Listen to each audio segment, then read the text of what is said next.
චයන් මේ මටත් මේ වගේ ස්ටූල් සෙට් එකක් ගන්න ඕනේ. මේක නම් මම ඔයාලට දෙන්නම්කෝ 1.15. එච්චර නම් ප්‍රයිස් එක වැඩිනේ. ප්‍රයිස් එක වැඩි නම් එන්න යමු. මම ඔයාලට දෙන්නම්. මෙන්න මේ Fentech brand එකේ R1 V2 එක රුපියල් 52000. ඒක නම් සුපිරි. ඉතින් guys අපි යමු මේකේ review එකක් බලන්න එහෙනම්. ඉතින් guys ඔයාලට මේ Fentech එකේ R1 V2 එකත් එක්ක මෙන්න මේ items ඔක්කොම හම්බ වෙනවා. අපි unbox කරගෙන තියෙන්නේ. අපි බලමු මොනවාද ඔයාලට හම්බෙලා දෙන item කියලා. ඉතින් mainlyම ගත්තොත් මේකේ ඔයාලට පේන මෙන්න මේ steering wheel එක හම්බ වෙනවා. auto center වෙන wheel එකක් තියෙන. අපි item එකට වෙනම කතා කරගමු. ඒක ඔයාලට mount කරගන්න මේ clamps දෙක හම්බ වෙනවා. ඊළඟට ඔයාලට හම්බ වෙනවා gear shifter එක. විශේෂයෙන් මතක් කරන්න ඕනේ ඔයා Logitech එක ගත්තොත් මේ වගේ gear shifter එකක් වෙනම buy කරන්න ඕනේ. gear shifter වෙනම buy කරනවා රුපියල් 23000ක් වගේ වෙනවා. ඉතින් මේකට ඒක free හම්බ වෙනවා රුපියල් 52000ක් වගේ ගානකට. ඊට පස්සේ අපි මේ පැත්තට ගියොත් ඔයාලට හම්බ වෙනවා Hall effect sensors තියෙන pedals තුනක්.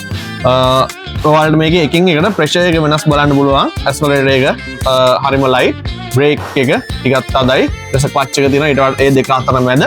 ඉතින් මෙන්න මේ items ටික හම්බ වෙනවා. අපි එකින් එකට පොඩ්ඩක් බලාගෙන යමු මොනවාද මේවා තියෙන features මොනවාද අපිට හම්බෙලා තියෙන්නේ කියලා. හරි. ඉතින් මේ steering wheel setup එක ගැන කතා කරොත් හොඳ premium quality එකක් තියෙනවා. ඔයාලට පේනවා Logitech එකේ වගේම rubber material සහ plastic material වලින් තමයි හැදිලා තියෙන්නේ. buttons මේ විදිහට ඔයාලට පේනවා build quality එක හොඳ buttons ටිකක් තියෙනවා. ඒ වගේම මේකේ shifter දෙක තියෙනවා, pedal shifter දෙක sides දෙකේ. ඒ වගේම මේක ගැන කතා කරොත් ඔයාලගේ තියෙන්නේ glass table එක නම් glass top table එකක් තියෙනවා නම් ඔයාලට මේක මෙන්න මේ විදිහට suction cup වලින් ඔයාගේ table එකට high කරගන්න පුළුවන්. මේ විදිහට suction cup මේකේ පහක් එනවා. ඒ වගේම ඔයාගේ තියෙන්නේ glass table එකක් නෙමෙයි නම් ඔයාලට පුළුවන් මෙන්න මේ clamp එක අරගෙන මේකට high කරගන්න. මේකට high කරලා මෙන්න මේ විදිහට මේකට high කරලා lock කරගත්තට පස්සේ ඔයාලගේ normal table එකට උනත් මේක කරකවලා මේක high කරගන්න පුළුවන්. මේක high කරන විදිහ අපි ඉස්සරහට පෙන්නන්න. දැනට මේක ගලවලා අයින් කරගමු. ඊළඟට ඔයාලට මේකේ rotation එක හදාගන්න පුළුවන්. අංශක 900ක්ද නැත්නම් 270ක්ද කියන එක මෙතන ස්විච් කරගන්න පුළුවන්. එතකොට ඔයාගේ ස්ක්‍රීන් වීල් එක කරගෙන ගන්න මේකෙන් වෙනස් වෙනවා. ඒ වගේම කියන්න ඕනේ Logitech එකේවත් නැති ෆීචර් එකක් මේකේ තියෙනවා. මම ඔයාලට පෙන්නන්න මෙන්න මෙතන. අපි ඒක හරියට හරවගෙන පෙන්නමු. මෙන්න මෙතන තියෙනවා ඔයාලගේ ගේම් කන්ට්‍රෝල් එක වෙනම මේකට කනෙක්ට් කරගන්න පුළුවන් USB වලින්. ඔයාලට audio output එකක් ගන්න පුළුවන් මෙතනින් aux type එකෙන්. ඊට පස්සේ ඔයාලගේ pedals ටික මෙතෙන්ට high වෙන්නේ. මෙතෙන්ට ඔයාලගේ gear shift එක high වෙනවා. ඉතින් මේ වගේ features ටික රුපියල් 52000කට මම ආයිත් මතක් කරනවා රුපියල් 52000කට 1,15,000වත් නැති features ටිකක් ඇවිල්ලා තියෙනවා.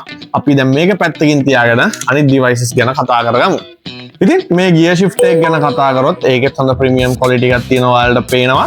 ඒ වගේම ඔයාලා truck simulator වගේ play කරනවා නම් මේකේ high low තියෙනවා, off road යන mud runner වගේ play කරනවා නම් high low දෙක තියෙනවා.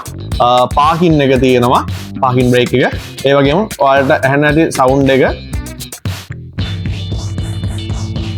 හොඳ satisfaction එකක් වෙන sound එකක් තියෙනවා. මේක ethernet cable එකකින් තමයි connect වෙන්නේ අරකට. මේ විදිහට මේකේ mount එක තියෙන්නේ ඕනෙම table එකකට ඔයාලට high කරගන්න පුළුවන්. හොඳ gap එකක් තියෙනවා මහත table එකකට උනත්. ඒකත් අපි පැත්තකින් තියාගමු. ඊට පස්සේ අපිට තියෙන අපේ final මෙන්න මේ pedal set එක. කලින් කිව්වා වගේ මේක නම් ලොකුවට කතා කරන්න දෙයක් නැහැ. Hall effect sensors එන්නේ. කාලයක් යද්දි මේක අවුල් යන්නේ නැහැ. switch කැඩලා grind වෙලා වැඩ නොකර යන්නේ නැහැ. Hall effect sensors නිසා ඔයාලට ඕනේ කාලයක් use කරන්න පුළුවන්. feel එක එකින් එකට වෙනස් වෙනවා. ඉතින් මේකේ පොඩි අවුලකට කියලා තියෙන අපිට මේක adjust කරගන්න බෑ. tension එක කොහොමද දෙන්න ඕනේ කියලා එකින් එකට tension එක වෙනස් කරගන්න බෑ. මේක යටත් බලමු මුකුත් නැහැ වෙන. ඔයාලට pad එකක් තියෙනවා කකුල තියාගන්න ලිස්සන්න නැති වෙන්න. මෙතනින් තියාගෙන ඔයාලට මේ විදිහට ඕන විදිහට ඒක මේව කරගන්න පුළුවන්. අපි දැන් මේ ටික mount කරලා game එක play කරලා බලමු කොහොමද මේකේ experience එක කියලා. ඉතින් guys ඔයාලට මේ control එක setup කරගන්න ලොකු වැඩක් නැහැ. මම ඔයාලට පෙන්නන්න ළඟට එන්නකො. මෙතන ඔයාලට කනෙක්ට් කරගන්න තියෙන ඔයාලගේ pedal set එකයි shift එකයි හරිම ලේසි. මෙතන මේ pedal set එකේ ඉඳන් ඔයාලට wire එකක් එනවා මේ වගේ RJ45 type එකේ. ඒක මෙතෙන්ට කනෙක්ට් කරගන්න ඕනේ. ඊළඟට shift එකේ ඉඳන් තව wire එකක් එනවා. ඒකත් මෙතෙන්ට කනෙක්ට් කරගන්න ඕනේ. මේ ටික ඔක්කොම කනෙක්ට් කරගත්තට පස්සේ ඔයාලට ෆයිනලි මේකෙන් USB කේබල් එක වගේ ඩිවයිස් එකකට යූස් කරන්න තියෙන්නේ. PS4 PS5 laptop desktop ඕනෙම එකට සපෝට් කරනවා. අපි මේක කනෙක්ට් කරගෙන බලමු laptop එකකට කොහොමද ගේමින් performance කියලා.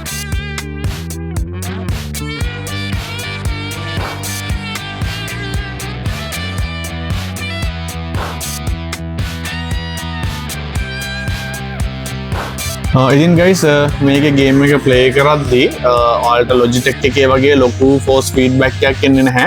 මේක auto center විතරයි වෙන්නේ. හැබැයි accuracy එක හොඳ ඔයාලට පේනවා. අර කිසිම issue එකක් නැතුව අපිට මේක drive කරන්න පුළුවන් කායක. මේකේ vibration එකක් එනවා steering wheel එකෙන්.